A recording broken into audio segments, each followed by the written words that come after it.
अस्सलामुअलैकुम वरहमतुल्लाहि वबरकातुहू। रमज़ान का महीना रहमतों, बरकतों और मग़फ़िरत का महीना है।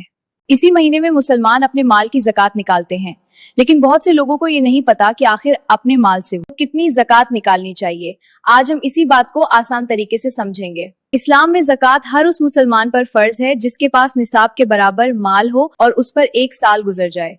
निसाब का मतलब है इतना माल जो शरीयत ने तय किया है। अगर आपके पास सोना, चांदी, पैसे, बिजनेस का माल या बचत है और वह निसाब तक पहुंचता है तो उस पर ज़कात देना जरूरी है।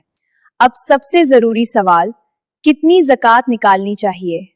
इस्लाम में ज़कात की मात्रा है 2.5% यानी 2.5। मतलब अगर आपके पास 1 लाख रुपए हैं तो उस पर 2500 रुपए ज़कात देनी होगी, यानी हर 100 रुपए में 2 रुपए 50 पैसे ज़कात है। याद रखिए, ज़कात सिर्फ पैसे पर ही नहीं होती, बल्कि इन चीजों पर भी होती है। सोना, चांदी, बचत के पैसे, व्यापार का माल, निवेश का पैसा। अगर ये सब मिलकर निसाब तक पहुंच जाए तो ज़कात देना जरूरी हो जाता है। ज़कात देने से माल कम नहीं होता, बल्कि अल्लाह उसमें बरकत डाल देता है।